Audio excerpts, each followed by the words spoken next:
Happy Friday, everyone. What's happening? I hope that you all have had a great week. When I reflect on this week was a little bit difficult for me. Um, so I suffer with migraines, and so I had about two migraines this week. And I've been a long time migraine sufferer. I don't wish them on anyone. I don't get your garden variety, just a little bit of a headache thing. No, I get the can't get out of bed.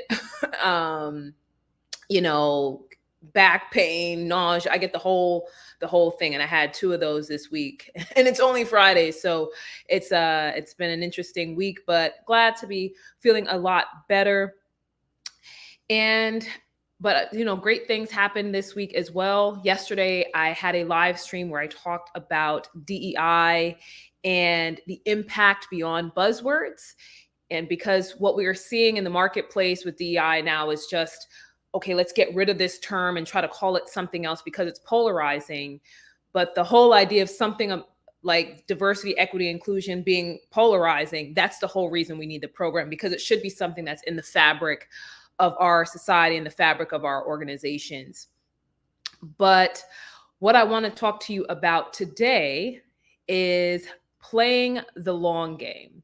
Playing the long game. When we think about career transitions, often we're trying to make the transition because it's like this is something we want to do. But I do see cases, even when I've talked to clients, about why are we making this move right now? And that's the first part of it, making any career transition, is taking a step back and asking yourself, why do I need to make this transition? And why do I want to make this transition right now? And being honest with yourself about that. Because sometimes we maybe want to make this move because something isn't happening fast enough where we are, that we're not seeing the results fast enough where we are, but we haven't even given it any runtime for anything to happen. But we want everything to happen like yesterday. For some reason, when it comes to 2024, I guess we're in a space where everything is instant gratification. We're expecting that in our career, and that may just not be the case. Part of achieving career success is being willing to put in the work. Do you have to put in the 30 years at a company like our parents did? Probably not. But if something doesn't happen for you in 6 months or 12 months, does that mean it's a bust? Or does it mean that perhaps you may want to take some more time?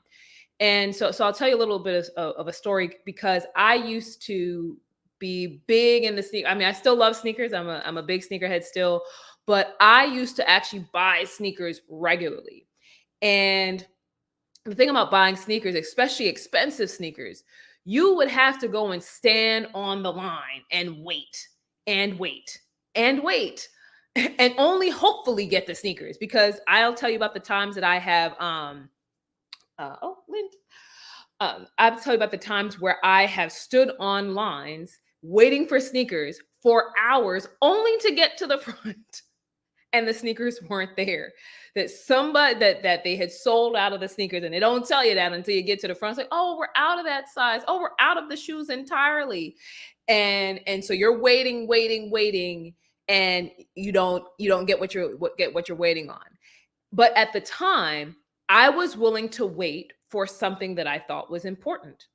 I was willing to stand on the line and shift my weight from back and forth, because I always didn't have the seats that the camping chairs, or I was one of those who were tough in it. You sitting on the floor, you standing up. I didn't have all the extra comforts. And it was something that I was willing to do because I thought it was important to me at the time.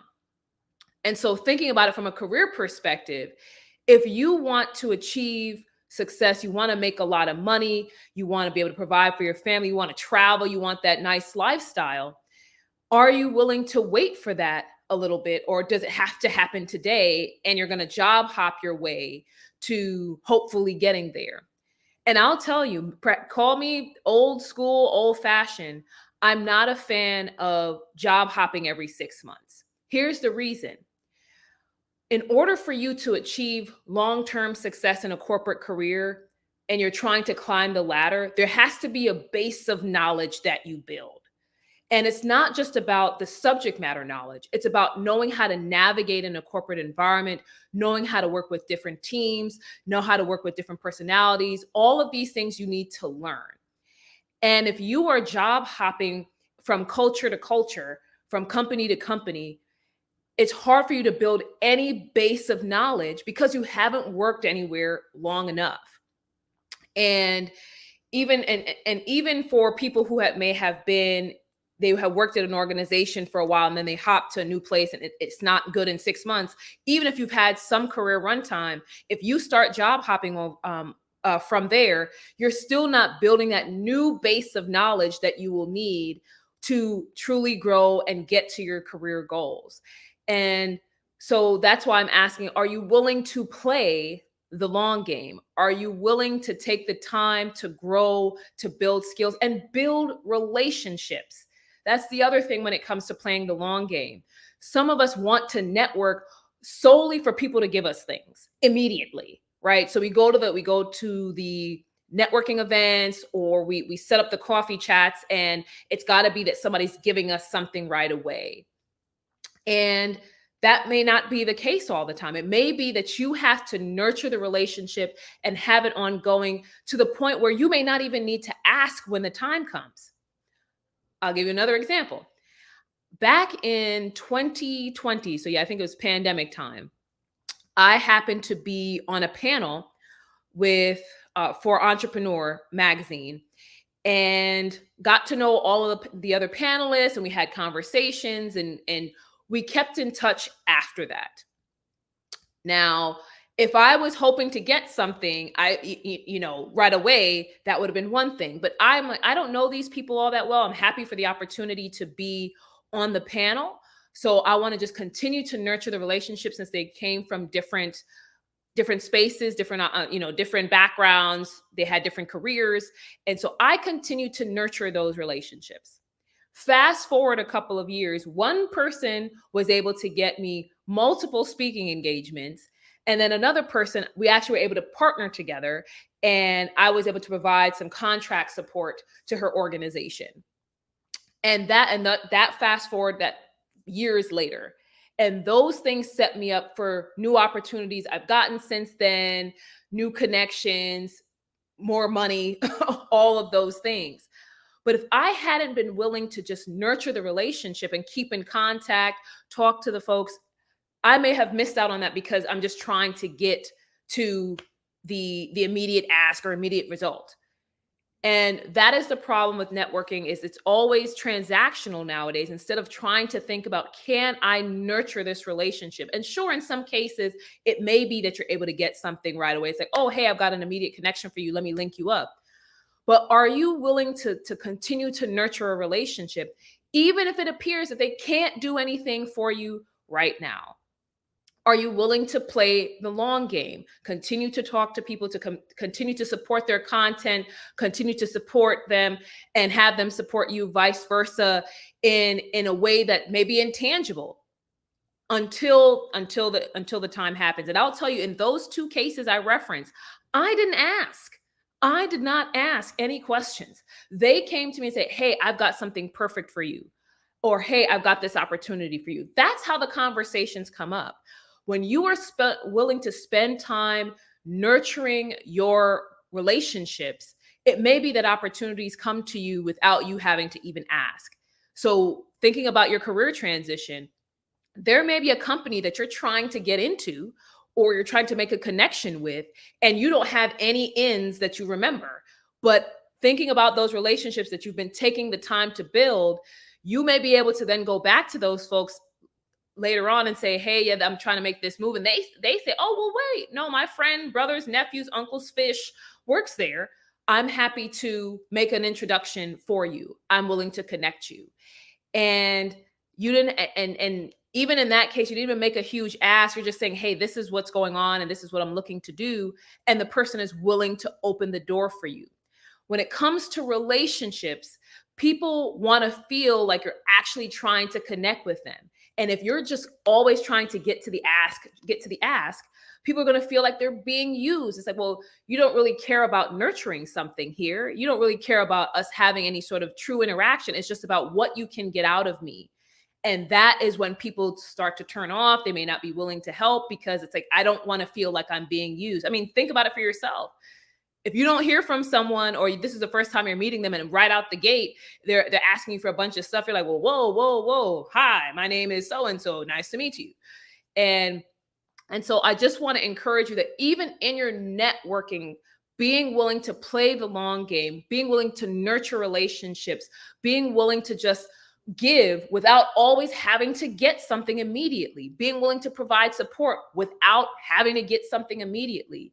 You'll be surprised how many dividends that will pay for your career. And I'm not just saying it hypothetically. It's put real money into my pocket.